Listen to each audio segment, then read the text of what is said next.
여러분 모두 안녕하세요. 제가 사는 위치는 정확히 말씀드릴 수 없지만 저는 서울에 살고 있는 30대 초반의 미혼 여성입니다. 저는 사실 어린 시절 부모를 잃고 고아로 자라 힘든 인생을 살았었습니다. 부모가 없이 홀로 세상을 살아간다는 게 그렇게 고달프고 힘든 일인지 알지 못했어요.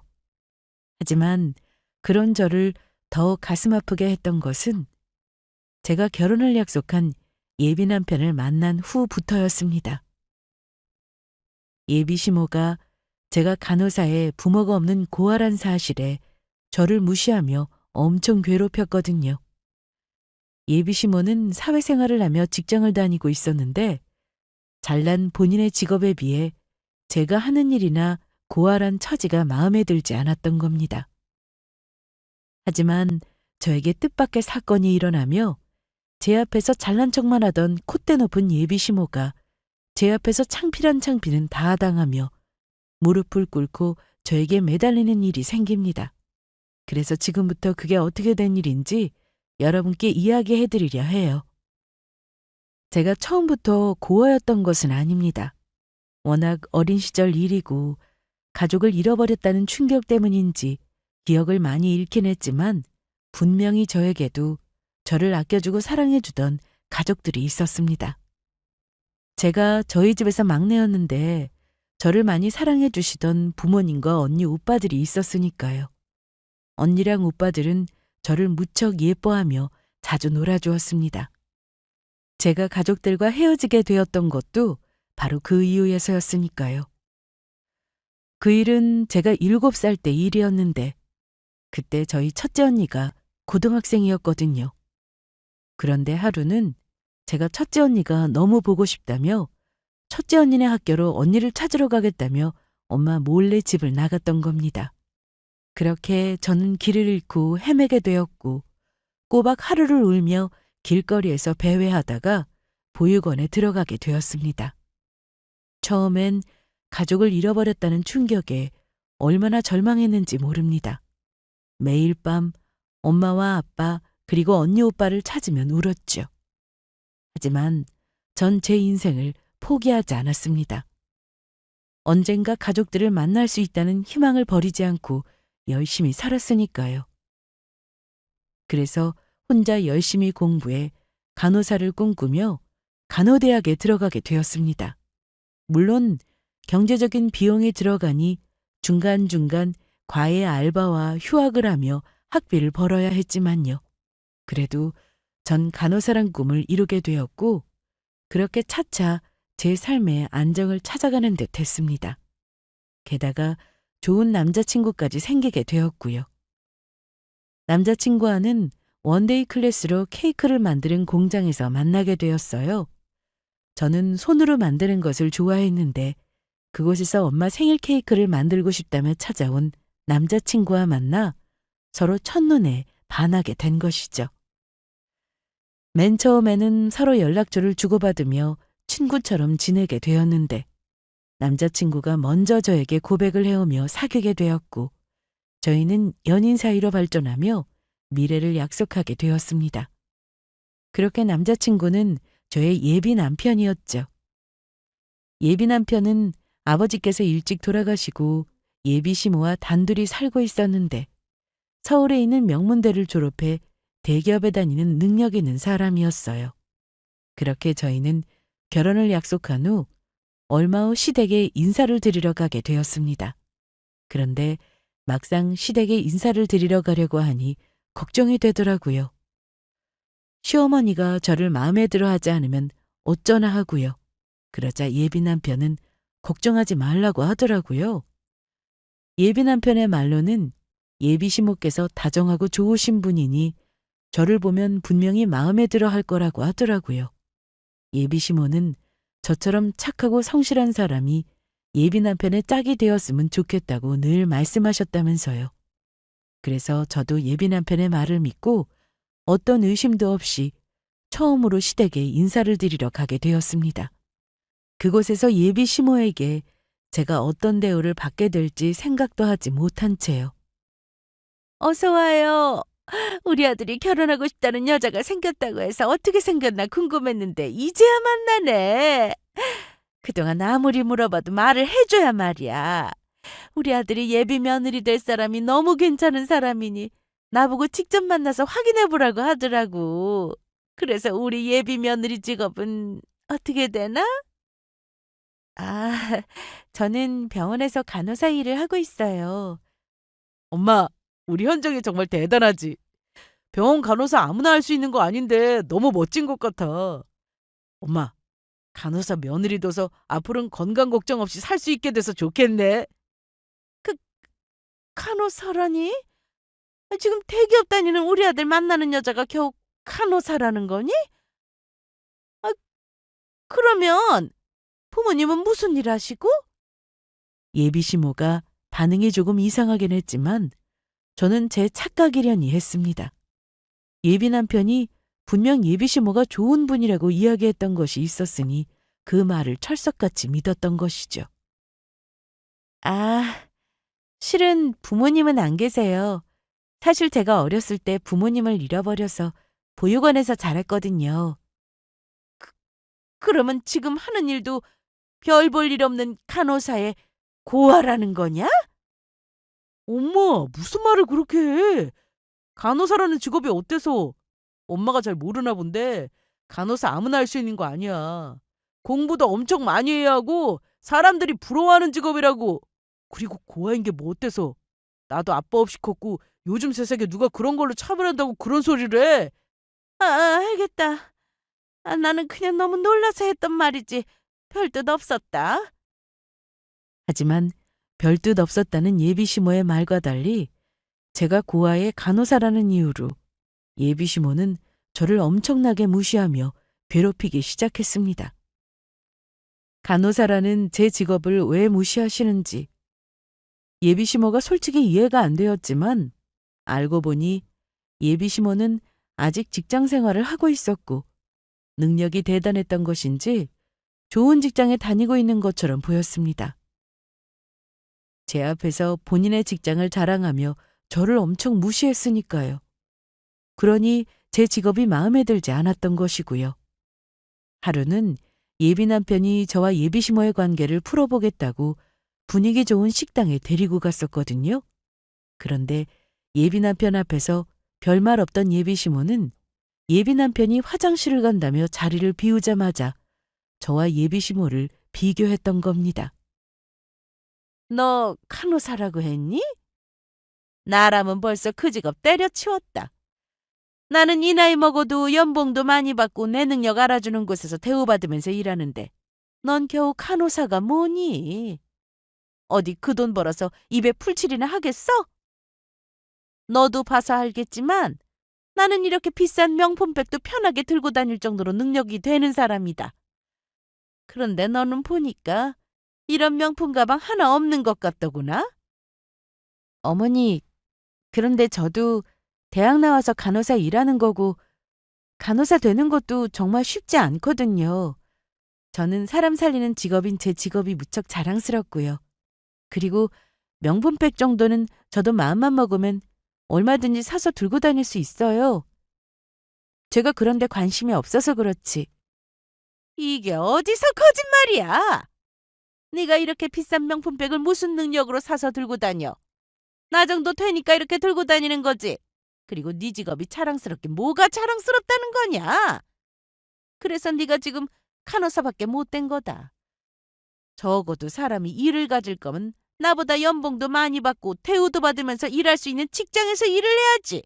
아유, 한심해.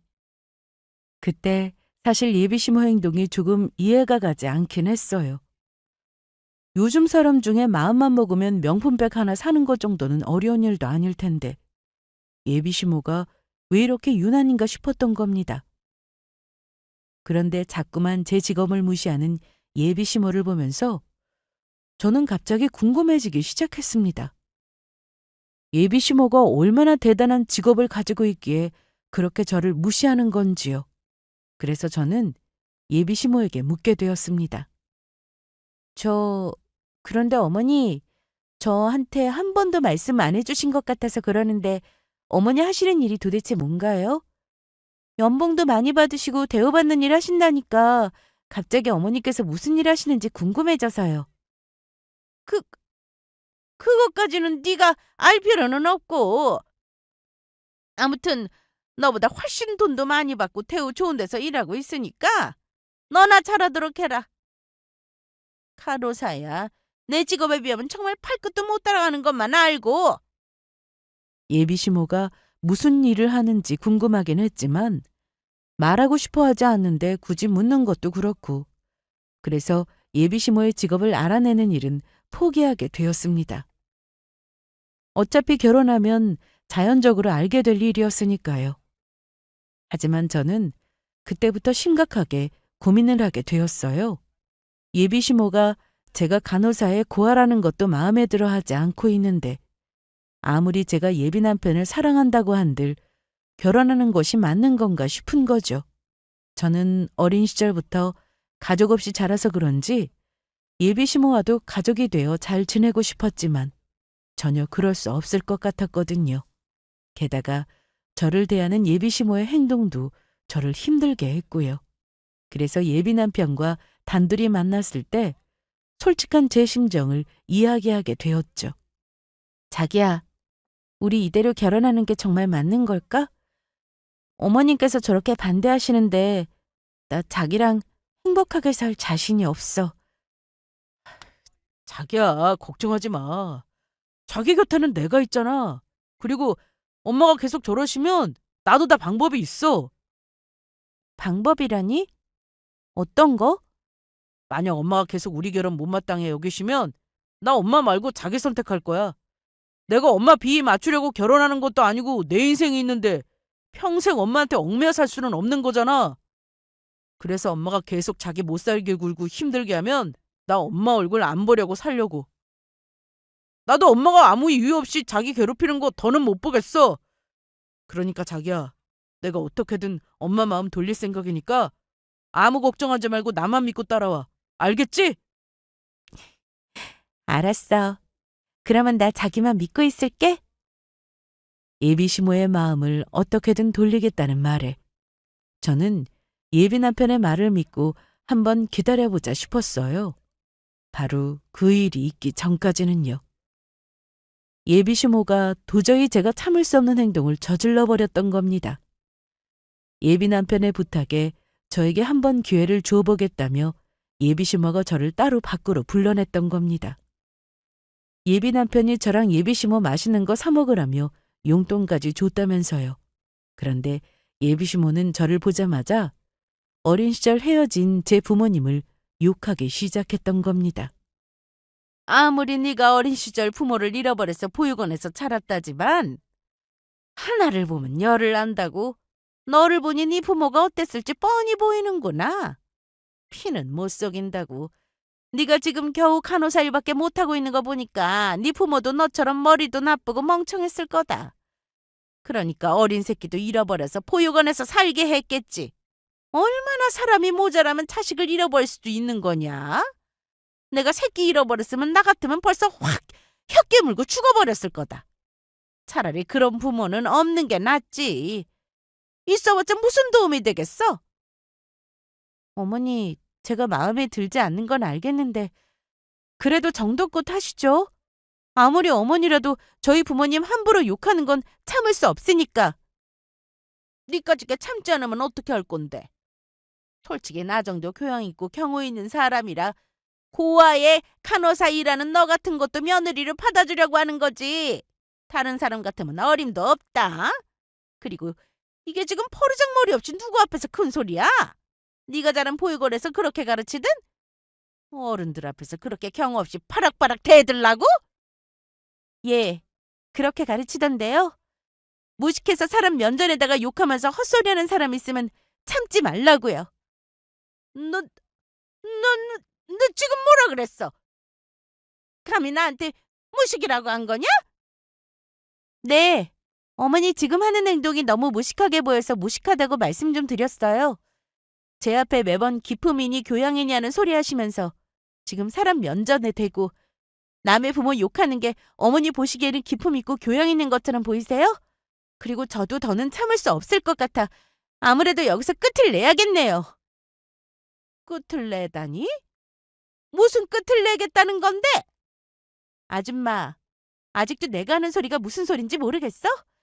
내 시모델 아줌마가 하도 천박하고 경우 없어서 이 결혼 안 하고 끝내겠다는 소리야. 막말로 내가 뭐가 부족해서 내 부모 욕하는 이런 소리 들으면서 결혼을 해야 하는데 다른 건 몰라도 내가 우리 부모님 욕하는 건 절대 못 참거든?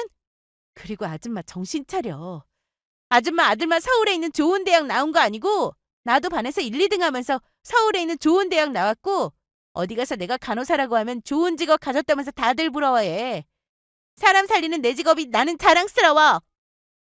그러니까 나는 여기서 그만 빠져줄 테니까 아줌만 그 더러운 성질에 무식한 행동 받아줄 수 있는 며느리 있으면 찾아서 잘 살아봐. 내 평생 살면서 당신처럼 최악인 인간은 처음이다. 어디 잘 먹고 잘 살아봐. 아줌마야말로 내 시어머니 될 자격이 없어서 내가 여기서 끝내는 거야. 예비 시모에게 저는 그렇게 영원히 끝을 고하며 바로 자리에서 일어났어요. 그러자 제 말에 악이 받쳤는지 예비 시모가 노발대발 난리가 났더라고요. 뭐라고? 야! 너 거기서! 당장 나한테 잘못했다고 사과해! 당장 이리 오지 못하겠어? 저는 그때 서러움에 눈물이 나오려는 것을 꾹 참았어요. 물론 속 시원하게 할 이야기 다 하고 나온 것은 좋았지만 이렇게 다 커서도 부모가 없다는 것이 너무 서러웠던 겁니다. 결국 저는 그렇게 예비 남편과 작별을 고하며 끝내게 되었습니다. 예비 남편이 저를 잡아보려 했지만 막무가내 예비 시모를 보며 예비 남편과 결혼해서 도저히 잘 살 자신이 없었으니까요. 더군다나 예비 시모가 얼마나 대단한 직업을 가진 사람인지는 모르겠지만 사람을 직업으로만 판단하며 제 직업을 무시해오는 예비 시모를 보며 그런 사람을 시모로 모시고 산다는 생각만 해도 숨이 턱 막혀왔으니까요. 그러던 중 제가 예상치 못한 일이 벌어지고 맙니다. 마침내 일이 터지고 만 것이죠. 제가 병원에서 근무를 마치고 퇴근하려고 하는데 병원 앞에서 예비 시모가 저를 기다리고 있던 겁니다. 예비 시모는 저를 보자마자 갑자기 제 머리채를 잡으며 난리를 피우기 시작했죠. 너 이 꽃뱀 같은 년! 너 이거 어떻게 할 거야? 너 때문에 우리 아들 집 나가서 다시는 내 얼굴 안 보겠다고 하는데 이걸 어떻게 할 거냐고! 지금 내 전화도 안 받고 계속 날 피하고 있다고. 네가 그런 거지? 네가 우리 아들한테 시켜서 집도 나가게 만들고 나랑 연락도 끊어버리라고 그렇게 꼬드긴 거지? 당장 우리 아들한테 연락해. 당장 연락해서 집에 들어오라고 하라고! 하지만 저도 참는데 한계가 있었습니다. 그래서 전 제 머리채를 잡고 있던 예비 시모를 뿌리치며 이야기했죠. 이 아줌마가 보자 하니까 미쳤나? 이 정신 나간 아줌마야. 당신 아들이랑 나랑 끝난 지가 언제인데 어디 와서 행패야? 당신 아들 찾고 싶으면 이미 끝난 나한테 말고 당신이 직접 찾아가서 데리고 오든지 말든지 해! 지금 그게 무슨 소리야? 너희 둘이 끝났다니. 우리 아들은 그런 말 없던데? 허, 아줌마 몰랐어? 그날 정신 나간 아줌마 행동에 질려나서 바로 아줌마 아들이랑 헤어진 거. 아줌마 같은 사람 내 시어머니 될 자격 없는 것 같아서 내가 아줌마 아들을 뻥 차버렸거든. 그런데 아줌마 아들도 아줌마한테 질려서 집을 나갔나 보네. 그러니까 아줌마 아들이 집을 나간 것도 연락을 안 받는 것도 전부 아줌마 때문이니까 따지고 싶으면 괜히 엄한 나한테 찾아와서 그러지 말고 아줌마 스스로에게 따지라고. 본인이 얼마나 잘못된 행동을 했나 반성 좀 하고. 뭐라고? 니까짓게 감히 우리 아들을 차버렸다는 거냐? 야! 네가 뭔데 우리 아들을 차?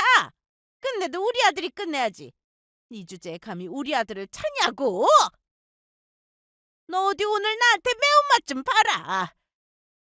예비 시모는 그렇게 말하며 또 한 번 저에게 달려들려 했습니다. 하지만 제가 한 번 당하지 2번은 안 당하거든요. 그래서 예비 시모가 제 머리채를 잡는 순간 저도 예비 시모의 머리채를 잡았죠. 그리고 그동안 쌓인 분노와 억울함을 담아 머리채를 제대로 쥐어뜯어 주었습니다. 그러자 예비시모는 저에게 잡힌 머리채가 아픈지 아주 난리가 났더라고요. 아파! 너 당장 이거 놓지 못하겠어? 가뜩이나 숱도 없는데 이러다가 땜통 생기겠네. 당장 내 머리 놓으라고! 아줌마가 먼저 내 머리채 잡아놓고 왜 나보고 먼저 머리채 놓으라고 하는 건데?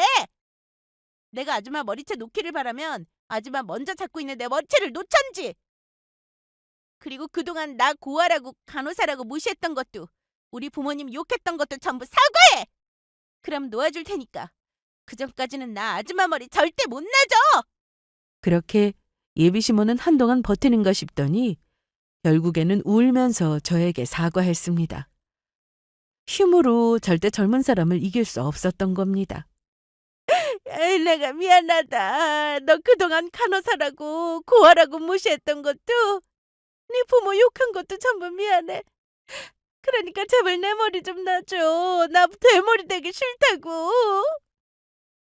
아줌마, 그 나이 먹었으면 제발 나이값 좀 하면서 정신 좀 차리세요. 아줌마가 나 마음에 안 들어해서 헤어져 준 건데 왜 또 나 찾아와서 행패인데? 아줌마 아들이랑 나랑 끝낸 지가 언제인데 왜 아무 상관도 없는 나한테 와서 난리냐고. 남 탓하면서 원망할 시간에 아줌마 무슨 잘못했는지 스스로 행동 좀 돌아보면서 반성 좀 하라고. 이번에 그냥 넘어가 주지만 다시 한번 나 찾아와서 이렇게 괴롭히면 아줌마 경찰에 확 고소해버릴 테니까 그렇게 알고. 우리 앞으로는 영원히 얼굴 보지 말자고, 아줌마. 알겠어요? 제가 머리채를 놓자마자 예비시모는 바로 줄행랑을 쳐버렸습니다. 그런데 예비시모는 정신을 차린 게 아니더라고요. 저와 그렇게 헤어지자마자 저에게 협박 문자를 보내왔으니까요. 그것도 제가 본인 핸드폰을 차단한 사실을 알고 새로 폰 번호까지 만들어서 말이에요. 너 어디 두고 보자. 오늘 네가 나한테 했던 짓들 네 병원 홈페이지에 올려서 전부 폭로해버릴 테니까. 내가 너 병원에서 잘리게 만들어주겠어. 어디 그때도 네가 큰 소리 칠 수 있나 두고 보자꾸나? 그래서 저도 가만히 있지 않았습니다. 제가 분명히 경고를 했는데도 무시한 예비시모를 보며 경찰에 스토킹으로 신고를 해버렸어요. 그리고 이번에는 제 핸드폰 번호를 바꾸며 예비시모의 번호를 다시 한번 차단해버렸죠. 그러자 예비시모도 겁을 먹었는지 아니면 제 연락처를 몰라서 그랬던 건지 다시는 저한테 연락하는 일은 없었습니다. 그러던 어느 날 저는 정말 이상한 일 하나를 경험했어요. 그날은 이상하게 유독 눈이 일찍 떠지면서 왠지 병원에 빨리 출근을 해야겠다는 생각이 들었거든요. 그래서 이른 아침을 먹고 병원으로 출근하기 위해 밖으로 나갔는데 깜짝 놀랄 일을 경험하고 말았죠.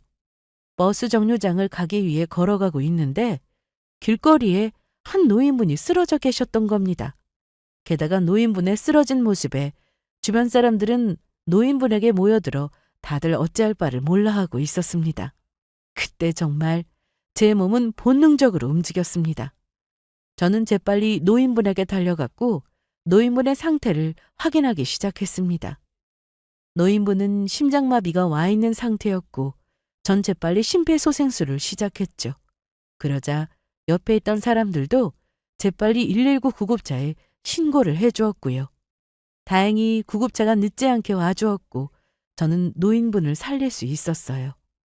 그런데 얼마 뒤 저희 병원으로 저를 찾아온 뜻밖의 손님이 있었습니다.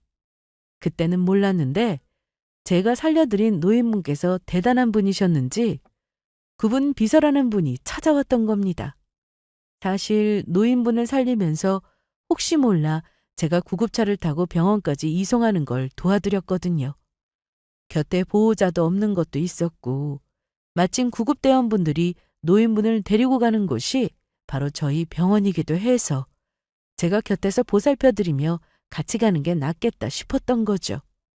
그래서 저는 노인분 비서분의 부탁으로 잠시 시간을 내 점심시간을 이용해 노인분과 만나게 되었습니다. 노인분께서 자신의 생명을 구해준 제가 고맙다며 어떻게든 직접 만나 이야기를 전하고 싶다고 하셨다고 하더라고요. 저는 당연히 제가 해야 할 일을 했던 거라 노인분의 비서라는 분의 청을 거절하려고 했는데 너무 간곡히 부탁을 하셔서 제가 살려드린 노인분이 계신 병실로 찾아가게 된 겁니다. 노인분은 저를 보자마자 아주 반갑게 맞이해 주었습니다. 간호사 선생님, 어서 오세요. 선생님을 꼭 한 번은 만나보고 싶었습니다.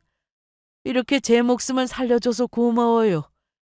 제가 꼭 만나야 할 사람이 있는데 간호사 선생님 아니었으면 그 만나고 싶던 사람도 못 만나고 저 세상으로 갈 뻔했습니다. 아니에요. 응당 제가 해야 할 일을 한 것뿐인걸요. 제가 아니더라도 다른 사람들도 분명히 그렇게 했을 거예요. 그리고 제가 선생님보다 나이도 한참 어린 것 같은데 말씀 편하게 하세요. 이제 보니 간호사 선생님 참 겸손하고 마음씨도 착하시군요. 그러면 제가 말 좀 편하게 하겠습니다. 내가 사실 간호사 선생을 따로 보자고 한 것은 내 목숨을 구해준 은혜에 대해 보답하고 싶어서야. 예? 보답이요? 선생님 괜찮아요. 보답이라니 당치도 않으세요. 조금 전에도 말씀드렸지만 전 제가 해야 할 일을 한 것뿐이에요. 그래도 그게 아니지. 내 목숨을 구해준 은인을 두고 내가 어떻게 모른 척할 수 있겠나. 그래서 내가 너무 고마워서 보답하고 싶은데 우리 집에 초대해도 되겠나? 저를 선생님 댁에 초대하고 싶으시다고요? 그래, 내가 태어나는 대로 자네를 우리 집에 초대할 테니 꼭 좀 와주게. 내 생명의 은인에게 따뜻한 밥 한 끼라도 대접하고 싶어서 그런 거니 부담 갖지 말고 자세한 이야기는 그때 만나서 하세나. 노인분의 말에 거절을 할 수도 있었지만 너무 간곡하게 부탁을 하는 통에 노인분 댁에서 다시 한번 만나기로 했습니다. 그리고 저는 노인분이 퇴원하고 얼마 뒤 정말로 노인분의 집에 초대되어 방문을 하게 되었죠. 하지만 누가 알았을까요? 그곳에서 제가 상상도 못한 엄청난 일이 벌어질 거란 사실을요. 제가 목숨을 구해드린 노인분 집에서 저는 뜻밖의 인물과 만나게 되었던 겁니다. 노인분은 부자들만 모여 산다는 동네에 대저택이 살고 있었는데 막 노인분 집에 도착해 초인종을 누르니 한 나이 드신 여성분이 인터폰을 받더라고요. 누구신가요?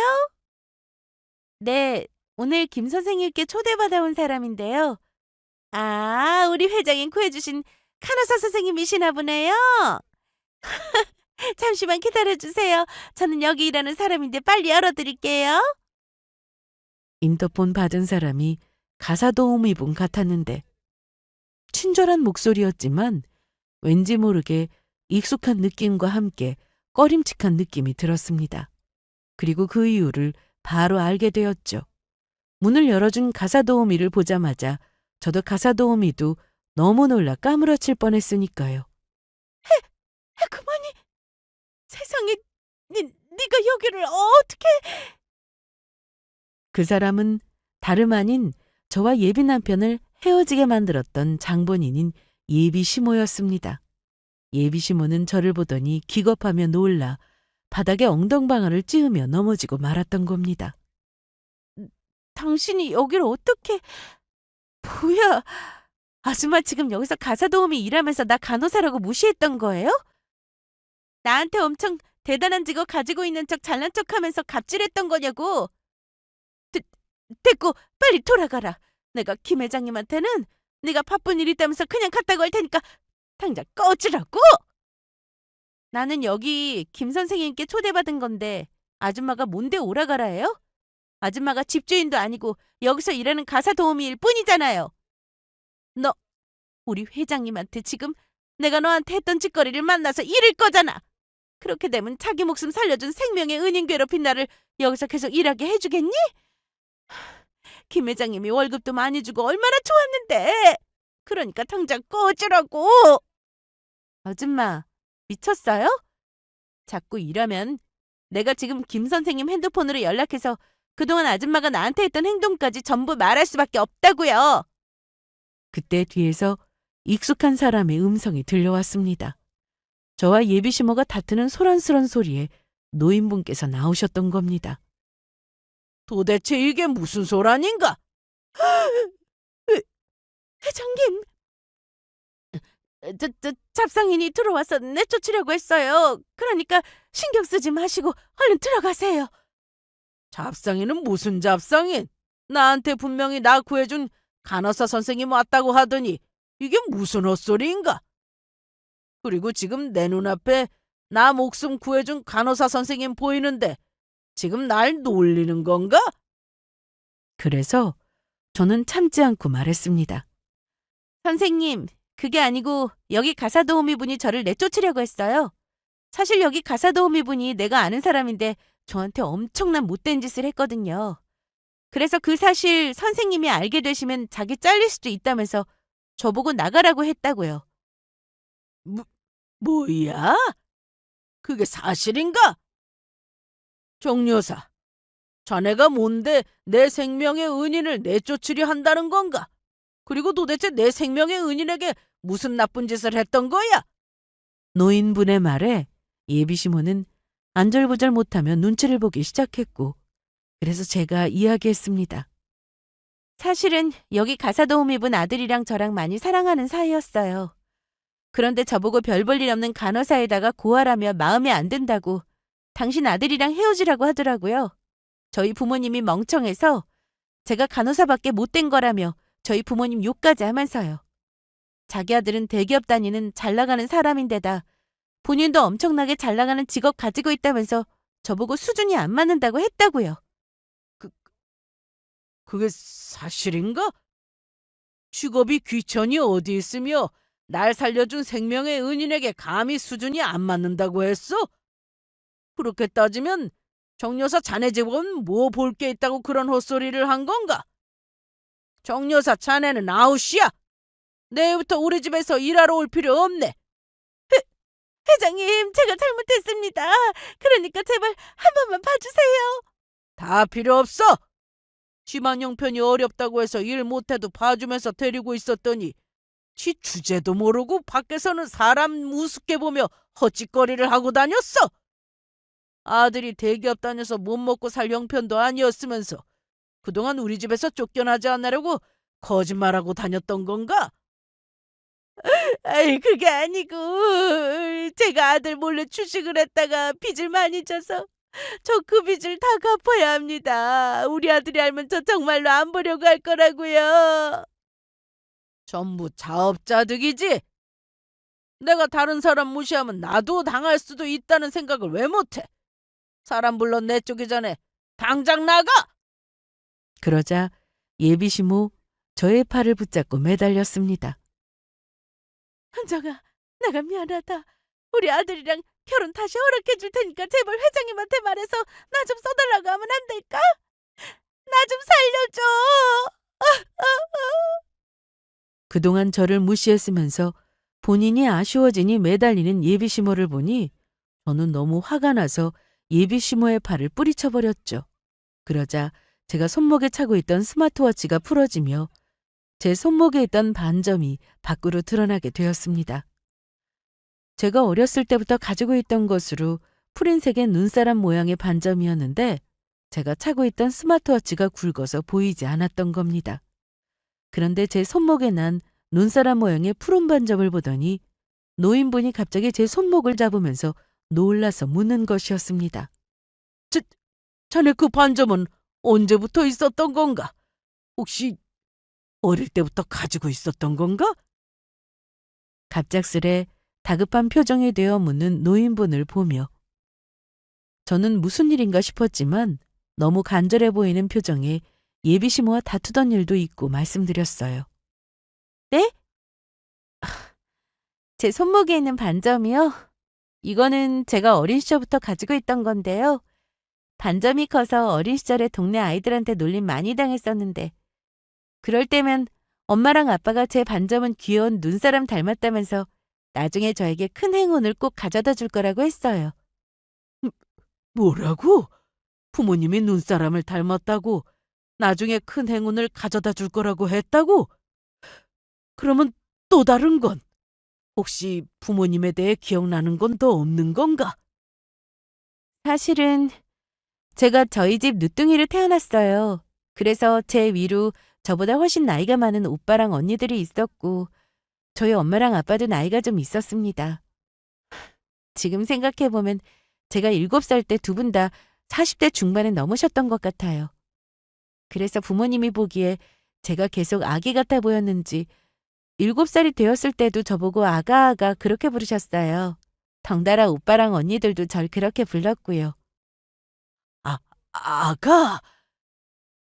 간호사 선생님 지금 아가라고 했나? 네, 그런데요.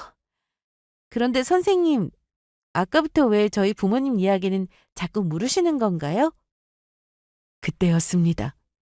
노인분이 갑자기 제 두 손을 붙잡고 울기 시작했던 겁니다. 시연아, 너 내 딸 시연이 맞는 거지? 내가 널 얼마나 찾아 헤맸었는데 아빠가 네가 얼마나 보고 싶었는데. 예? 저기 죄송한데 그게 무슨 말씀인지. 시연아, 아직도 모르겠어? 내가 네 아빠다. 우리 아가. 아빠가 못 본 사이에 이렇게 다 커서 훌륭한 간호사도 되고 우리 딸 정말 장하네. 아빠가 우리 딸 곁에서 크는 것도 보고 그러질 못해서 정말 미안해. 혼자 이 험한 세상 살아가느라 얼마나 힘들었어. 그게 무슨 말씀이세요? 그러면 선생님이 저희 아빠라는 말씀이세요? 정말로 저희 아빠 맞아요? 제 이름이 시연이고요? 그래 이 녀석아. 내가 네 아빠다. 시연아, 앞으로는 걱정하지 마. 아빠랑 엄마가 그리고 네 오빠랑 언니들이 전부 널 지켜줄 테니까. 그 말에 저는 다급히 제 지갑을 꺼냈습니다. 그리고 떨리는 손으로 지갑 안에 들어있던 사진 한 장을 노인분께 보여드렸죠. 바로 제가 어릴 적 보육원에 들어갔을 당시 사진이었어요. 그러면 이 사진 좀 봐주시겠어요? 어릴 적 제 사진인데 제가 정말 선생님 딸이 맞는지 확인 좀 해주세요. 그러자 선생님은 제가 준 사진을 확인하셨고 저를 부둥켜 안으셨습니다. 아이고, 이렇게 내 딸이 눈앞에 있는데도 못 알아보고. 시연아, 너는 확실한 내 딸이 맞다.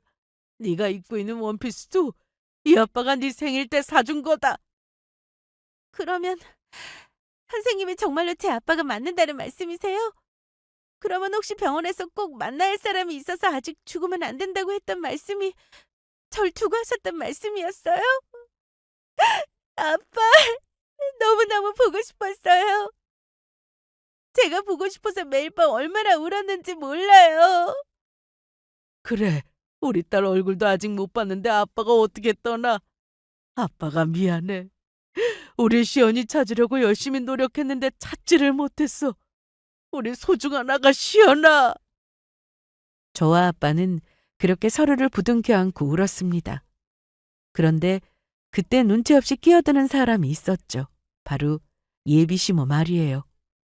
제가 자기가 일하던 회장님의 딸이라는 것을 알자마자 180도 태도가 돌변했던 겁니다. 이게 무슨 소리야? 그러면 현정이 네가 지금 우리 회장님 딸이라는 소리냐? 그런데 지금까지 그것도 모르고 내가 현정이 널 간호사라고 구하라고 무시하면서 우리 아들이랑 결혼을 반대한 거고? 아니야, 이럴 순 없어. 현정아, 내가 정말로 잘못했다. 그러니까 제발 우리 아들이랑 결혼해다오. 내 다시는 너 구박도 안 하고 네가 시키는 거 뭐든 다 할 테니까 제발 우리 아들이랑 결혼해줘. 하지만 예비 시모의 말에 답을 한 건 제가 아니었어요. 그동안 예비 시모가 자기 아들과 결혼을 못하게 하려고 제 직업과 부모까지 들먹이며 괴롭혔던 사실에 분노한 저희 아빠였습니다. 내가 미쳤다고 그동안 우리 딸 괴롭힌 너 같은 것한테 귀한 내 딸을 며느리로 줄 것 같아? 너처럼 사람 직업이랑 환경만 보고 무시하는 되먹지 못한 쓰레기는 내 딸 시험이 될 자격이 없어. 우리 집에서 월급 받으면서 사는 주제. 감히 주제도 모르고 감히 누굴 무시하려고 들어? 아이고 회장님, 제가 잘못했어요. 현정이가 귀한 집 딸인지도 모르고 함부로 굴어서 죄송합니다. 그래도 이대로 잘 사는 집 며느리를 놓칠 수 없습니다. 내 생에 또 언제 이런 기회가 온다고 부잣집 며느리를 놓칩니까? 닥쳐, 이 정신 나간 여편네야. 거기 최기사 있나? 이 정신 나간 여자 당장 우리 집에서 내쫓게. 안 나가면 경찰을 불러도 좋아. 결국 예비 시모는 사람들의 손에 이끌려 저희 집에서 쫓겨나게 되었습니다. 예비 시모는 저희 집에서 쫓겨나면서도 어떻게든 저를 잡으려고 발버둥을 치더라고요. 현정아, 내가 잘못했다. 제발 마음 좀 돌려다오. 내가 내 복을 타다니 억울해 죽겠네. 약올래 죽겠어. 예비 시모는 제 화에 못 이겨 기절까지 했습니다.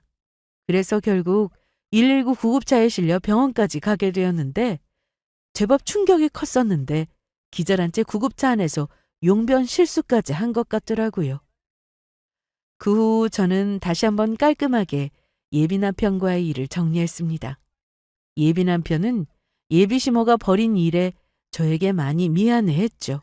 그리고 제가 부모님과 가족들을 찾았다는 이야기에 축하해 주었습니다.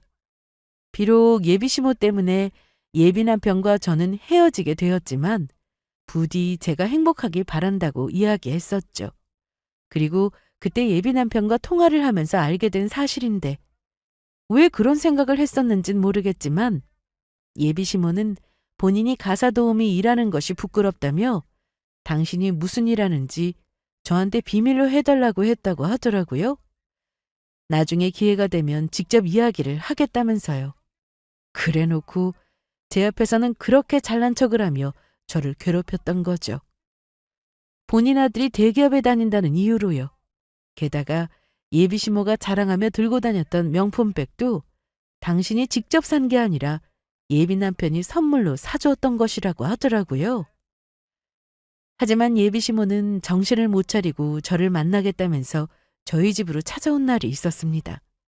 제가 아빠를 찾은 그날 저희 언니 오빠들과 엄마도 만나게 되었거든요. 언니 오빠들은 전부 나이가 있으니 결혼을 해서 독립해 가정을 꾸리며 아빠의 사업을 도와주고 있었습니다. 언니 오빠들은 저를 보자 막내 동생을 찾았다면서 얼마나 기뻐했는지 몰라요. 그리고 가장 기뻐한 것은 바로 저의 아빠와 엄마였습니다. 그날 집에 계셨던 엄마는 저를 보자마자 품에 안고 펑펑 울었습니다. 저도 마찬가지였고요. 그리고 전 바로 그날 제 짐을 싸서 진짜 저희 집인 부모님 집에 들어가 살게 되었고요. 그리고 그 사실을 안 예비 시모가 저를 만나 마음을 돌리겠다면서 찾아왔던 거죠. 그러자 언니와 오빠들이 나서서 찾아온 예비 시모 얼굴에 소금을 뿌렸습니다. 이 버러지보다 못한 인간! 부모도 잃어버리고 혼자 고생하면서 산 내 동생 못 살게 괴롭혔어? 다시는 우리 집에 찾아오지 마! 또다시 찾아왔다가는 경찰에 신고할 테니까! 이보세요, 아줌마. 아줌마야말로 아줌마 주제 지금 누구 동생을 넘보는 건가요? 사람 조건이 전부라고 생각하지는 않지만 아줌마는 조건만 보는 사람이니 아줌마 수준에 맞게 내가 이야기해 줄게. 아줌마네 수준, 우리 집 수준에 비하면 아주 질 떨어지는 하급이거든? 특히 사람 살리는 간호사인 대단한 직업 가진 내 동생 아까워서 절대로 아줌마 아들한테 못 주니까 아줌마 수준에 맞는 며느리를 알아보도록 해. 다시 한번 내 동생 주변에 얼쩡거리기만 해봐. 그때는 정말 내가 인생의 쓴맛을 보여줄 테니까. 이 나이 먹었으면 나이값 좀 하고 살라고. 다음번에는 사람을 무시하려거든 좀 제대로 알아보고 무시하고. 괜한 엄한 사람 무시했다가 내 인생 정나게 생겼네. 그때 내가 현정이 무시하지만 하지 않고 잘해줬어도 지금 나도 떵떵거리고 살 수 있을 텐데. 아이고 배야, 아이고 배 아파. 그렇게 예비 시모는 저희 언니 오빠들에게 호되게 혼이 나며 저희 집 앞에서 쫓겨났습니다. 하지만 예비시모의 불행은 거기서 끝이 아니었어요.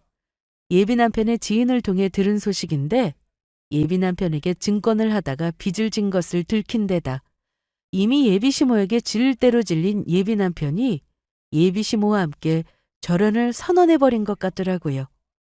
예비시모도 결국 빚을 갚지 못해 살던 집을 팔아 단칸방짜리 옥탑방으로 이사를 가게 되었고요. 게다가 예비시모는 저희 병원에 고발까지 당한 상황이었습니다. 저에게 예비 남편과 헤어지라며 저희 병원에 찾아와 저의 머리채를 잡은 뒤 저희 병원 게시판에 시모가 진짜로 여러 번 협박글을 올렸더라고요. 저를 자르지 않으면 병원에 불질러 버리겠다고 하면서 저희 병원 원장님을 가만두지 않겠다고요. 그래서 그걸 보고 화가 난 병원에서 예비시모를 고소해버린 것 같았습니다. 게다가 저희 집을 찾아와 괴롭힌 일까지 언니 오빠들이 변호사까지 선임해 예비시모를 스토킹으로 고소를 해 결국 예비시모는 그 일로 전과자가 되어 벌금까지 물어야 했고요. 제 앞에서 온갖 교양 있는 척하며 무시하더니 본인 하는 행동은 전부 그렇지를 못했던 겁니다. 거짓말쟁이에다 사기꾼이나 다름없었으니까요. 그래서 예비시모는 결국 자기 일에 후회하며 반성하고 있다고 합니다. 게다가 예비 남편이 연을 끊은 데다 부자 며느리까지 놓쳤다는 충격으로 정신치료를 받는 중이라고 해요. 그리고 저는 가족들을 만나 행복하게 잘 살고 있습니다. 물론 가족들과 만나고 얼마 안 돼 당연히 유전자 검사도 했고요. 전 부모님의 딸이 맞았습니다. 부모님께서 저를 잃어버리고 오빠와 언니들이랑 함께 저를 찾으려고 백방으로 노력해봤지만 찾을 수가 없었다고 해요. 하지만 지금까지 저를 잊지 않고 포기하지 않고 계속해 찾고 있었다고 합니다. 저는 사실 가족들을 찾기 위해 정부 기관에서 하는 유전자 등록까지 했었는데 부모님도 저를 찾기 위해 등록을 했다고 했는데 중간에 무슨 착오가 생겼는지 서로 찾을 수 없었던 것 같아요. 유전자를 등록하고 시간이 오래 지나면 유전자 등록된 것이 소멸한다고 하는데 아마도 그 이유 때문인 것 같았어요. 그래서 지금부터 헤어진 시간만큼 부모님과 그리고 언니 오빠들과 함께 행복한 시간을 보내려 합니다. 부모님은 그동안 해주지 못했던 것을 저에게 전부 해주겠다고 벼르고 계세요. 저도 그동안 부모님께 해드리지 못한 효도 잔뜩 해드리려고요. 가족들과 다시 만나기까지 많은 시간이 걸리긴 했지만 기적과 같은 인연으로 다시 가족들을 만나게 된 것만으로도 감사한 마음입니다. 앞으로도 가족들과 행복하게 잘 살아갈게요. 여러분들도 모두 행복하고 건강하길 기원하겠습니다. 모두 감사합니다.